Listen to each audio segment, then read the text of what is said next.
तो आज हम लोग पढ़ने वाले हैं दिल्ली सल्तनत का lecture number 4।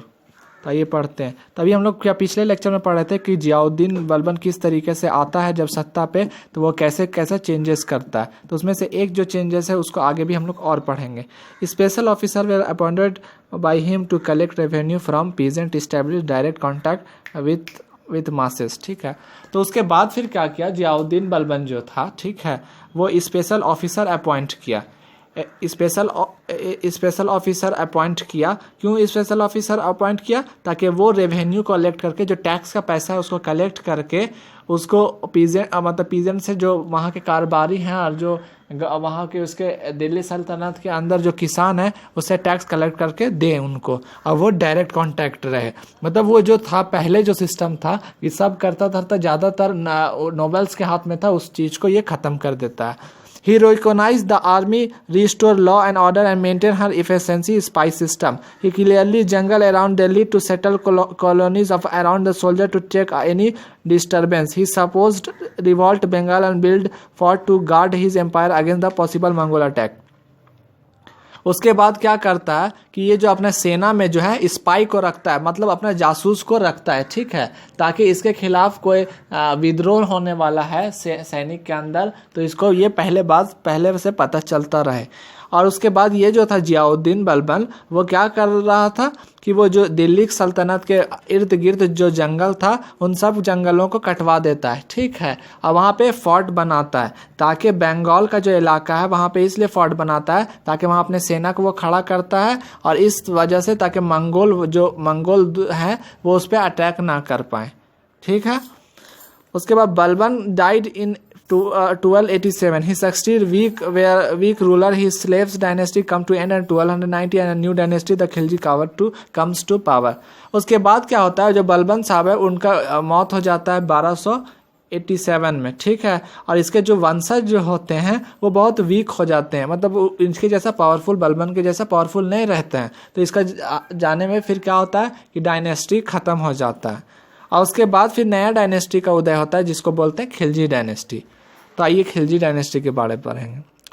The Khilji dynasty कब तक चला? 1290 से 1320 तक।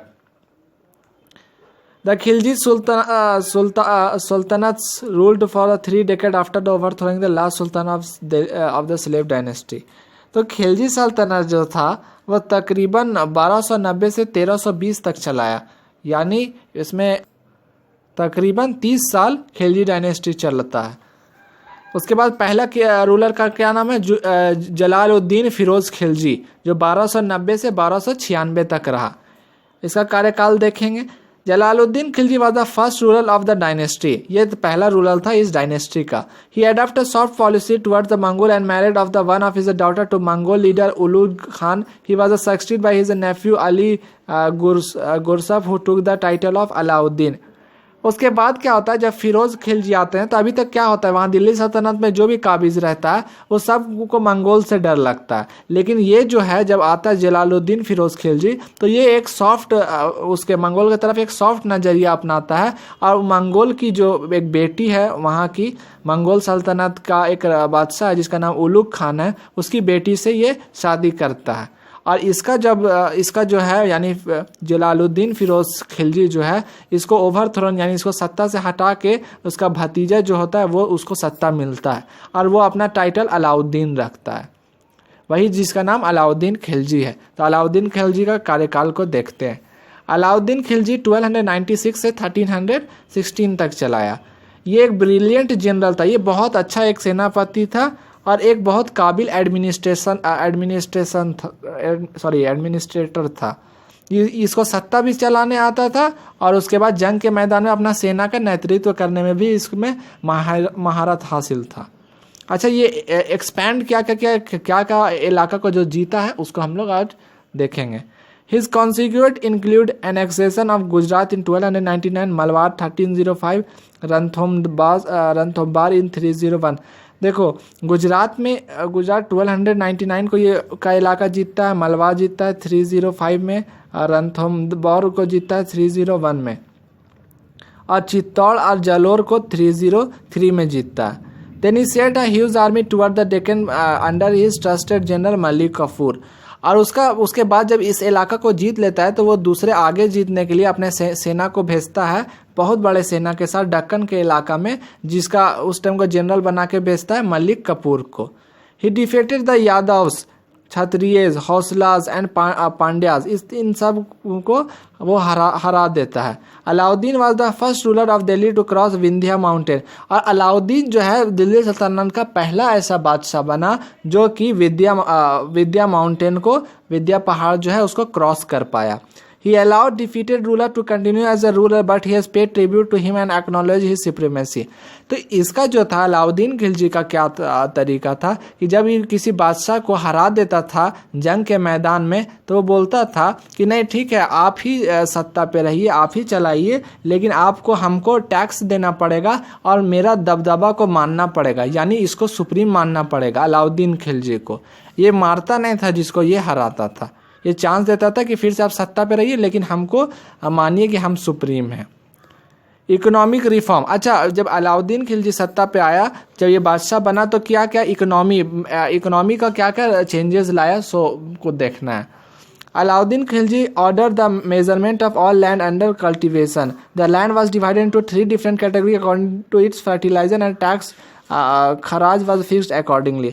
तो अलाउद्दीन खिलजी क्या किया, जब अलाउद्दीन खिलजी सत्ता पे आया तो वो उसने कहा कि देखो जो सबसे पहले तो हम ज़मीन को नापेंगे, और सिर्फ ऐसा नहीं कि जब सब ज़मीन पर टैक्स इक्वल नहीं लगेगा, पहले हम इस सारा ज़मीन को क्या करेंगे कि उसको पार्ट्स में डिवाइड कर देंगे कि किस ज़मीन में ज़्यादा फसल होता है, किस में कम होता है, किस में उससे कम होता है, और उस हिसाब से सबको टैक्स देना पड़ेगा। और उस टाइम उस लैंड टैक्स को लगाया जिसको बोले गए खराज, वॉज फिक्स अकॉर्डिंगली, उसी के मतलब जिस ज़मीन में जैसा पैदावार वैसा उसको टैक्स देना पड़ेगा। He raise the tax on the wealthy people of the Doab, और वो क्या किया कि उस टाइम का जो सबसे अमीर लोग थे, जो डाबो कहलाते थे, वहाँ के इलाका के डाबो, उन पर टैक्स वो बढ़ा देता है। He kept a strict check on nobles and not allowed them to collect additional tax from the peasant. He always regulated the price of commanded. No were allowed to sell goods above the fixed prices. Weight measures were standardized and cheating was severely punishment. जब अलाउद्दीन खिलजी बनता है, सत्ता पे जब आता है, तो वो क्या करता है कि वो अमीरों से ज़्यादा टैक्स वसूलता है, और वो ये भी बात का ध्यान रखता है कि कहीं जो इसके चालीसा यानी जो नॉवेल्स हैं वो कहीं एक्स्ट्रा टैक्स मतलब अपने मतलब दबंग दिखा के या डरा के कहीं किसान से कोई ज़्यादा टैक्स तो नहीं वसूल ले रहे हैं, इसका ये खास ख्याल रखता था अलाउद्दीन खिलजी। और उसके बाद ये क्या किया कि ये सारा सामान का जो था उस ज़माने में, उस ज़्यादातर सामान का रेट को फिक्स कर दिया गया, और वो सामान का वेट को और मेज़रमेंट को, जो वज़न होता है और जो लंबाई किसी भी चीज़ का, वो तमाम चीज़ को फिक्स कर दिया ताकि स्टैंडर्ड रहे और कोई उससे चीटिंग ना करे। ठीक है, कोई बिजनेस में कोई एक दूसरे को चीट ना कर पाए। और उसके बाद अगर इस कानून बनाया कि अगर कोई चीटिंग करते पकड़ा गया तो उसको एकदम बहुत दर्दनाक पनिशमेंट मिलेगा। Surplus grains were stored in granaries to meet crisis like food and famine. और ये जो था अलाउद्दीन खिलजी, वो क्या किया कि जो जब फसल ज़्यादा अगर पैदा होता है तो उस फसल को रख दिया जाएगा, और भविष्य में जब कहीं मान लो फेमाइन भूखमरी आ जाएगा या बाढ़ आ जाएगा तो उस वक्त ये अपना पब्लिक को खिलाएगा। अच्छा, उसके बाद मिलिट्री रिफॉर्म, अब सेना में किस तरीके का बदलाव लाया सो हम लोग देखेंगे। Alauddin Khilji kept a permanent, well-equipped standing army. He paid his soldiers in cash. He gave them dog horse to prevent their subtitle to enter the quality horse. अच्छा, जब ये क्या करता है अलाउद्दीन खिलजी कि मिलिट्री रिफॉर्म में ये लाता है कि वहाँ पे वो सेना को परमानेंट जॉब देता है, और वो क्या करता है कि अपने सेना को कैश में पैसा देता है। मतलब पहले ऐसा होता था कि सैनिक लोग को अनाज दिया जाता था उसके एज अ सैलरी, मगर ये क्या किया, कैश में दिया सैलरी अलाउद्दीन खिलजी। और वो जो था एक डाघा मतलब एक बिरादरी था घोड़ा का, जो अच्छे नस्ल का घोड़ा था, वो अपने सेना को दिया, मतलब अच्छे क्वालिटी को घोड़ा को अपने सेना को मुहैया कराता है।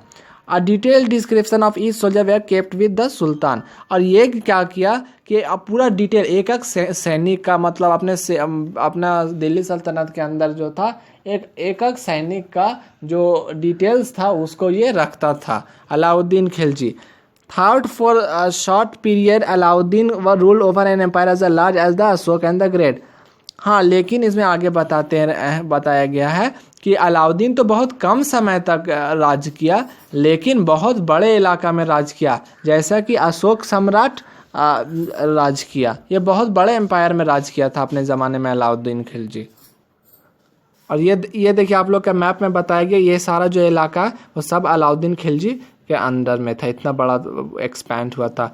पूरा पाकिस्तान का इलाका, दिल्ली, गुजरात, पंजाब, पूरा इलाका जो था वो अलाउद्दीन खिलजी के हाथ में था। और इस तरीके इधर बंगाल तक के, और उसके बाद फिर इधर का इलाका जीतता है, बंगाल के इलाका। उसके बाद फिर देखिए आप साउथ में भी जीता है। और ये जो येलो येलो दिखाया गया ना, ये सब इलाका अलाउद्दीन खिलजी जीता, मगर वो फिर दोबारा से उसी बादशाह को दे दिया जो कि उसका पहला राजा हुआ करता था, और सिर्फ बोला कि हमको टैक्स आप दीजिएगा। और जो वाइट जो इलाका है ना, वो इंडिपेंडेंट था। और उसका जो जनरल था मलिक कपूर, इसी तरह जो एरो बताया गया यही रास्ता था उसका जंग करने का। इसी तरीके से रास्ते से वो आगे बढ़ा। तो हम लोग नेक्स्ट लेक्चर देखेंगे जिसमें हम पढ़ाएंगे आप लोगों को तुगलक डायनेस्टी के बारे। तो आज यहीं ख़त्म करते हैं।